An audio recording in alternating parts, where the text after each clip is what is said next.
সম্প্রতি লোকসভা নির্বাচনে হাওড়া লোকসভা কেন্দ্রের মধ্যে পাঁচলা ব্লকের চড়াপাঁচলা অঞ্চল সর্বাধিক লিড দিয়েছে। সেই চড়াপাঁচলার রাস্তাঘাটে নাজেহাল অবস্থা। সাধারণ মানুষ থেকে নিত্যযাত্রী সকলেই নাজেহাল প্রতিদিন রাস্তাঘাটে যাতায়াতে। চরম দুরবস্থায় ছাত্রছাত্রীরা। কি অবস্থা হাট পাঁচলা মুক্তারপুরা কিংবা অঞ্চলের অন্যান্য এলাকায়? বছর থেকে আমাদের এইভাবেই চলছে। কিছু প্রস্তুতি নিচ্ছে না, খালি বলছে যে হ্যাঁ ড্রেন কাটা হবে, ড্রেন কাটা হবে বলে কাটা হবে বলে বললো। এই বর্ষা 3-4টে স্কুলের বাচ্চারা সব যায়, সব এইভাবেই আমাদের এটা দিয়ে যাচ্ছে। এটা হচ্ছে চড়াপাঁচলা অঞ্চল, আর পাড়াটা হচ্ছে আমাদের মুক্তারপাড়া। আপনার নাম কি, বাড়ি কোথায়? আমার নাম ইসরাইল মল্লিক, বাড়ি হচ্ছে মুক্তারপাড়া। না কি জন্য হচ্ছে? আপনি তো এখানকার নিকাশি ব্যবস্থা খারাপ, নিকাশি ব্যবস্থা খারাপ আছে।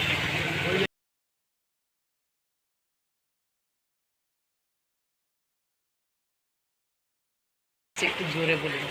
এটা পুরো বর্ষা চলছে 4 মাস থেকে। এটা কত বছর? প্রত্যেক বছরই হয়? প্রত্যেক বছর এখানে হয়। এখানে নেতারা সব ঘুম যাচ্ছে। কত ওখানে 2-2.5 নবোদয় স্কুল চলছে, সেখানে ছেলেরা মোটেই যেতে পারছে না। খিচড়ি স্কুল রয়েছে, তাও কেউ যায় না। পাঁচলা আজিম হাই স্কুল চলছে। নিকাশিটার জন্যই তো জলটা জমা আছে। আমরা নিকাশিও তো পঞ্চায়েত স্তরের কাজ। আপনি তো নতুন সদস্য, কি বলবেন? নতুন সদস্য আমি হয়েছি, আমি এটা অঞ্চলে অবশ্যই বলবো ব্যবস্থার সুব্যবস্থা যাতে হয় সে চেষ্টা করব। মানে এই জল জমাটা তো দীর্ঘদিনের হয়ে যাচ্ছে। দীর্ঘদিনের বলতে আগে এতটা জমতো না, এখন 100 দিনের কাজটা বন্ধ বলে নিকাশিটা ক্লিয়ার হচ্ছে না বলে আরও ওই জন্য জাম হয়ে আছে।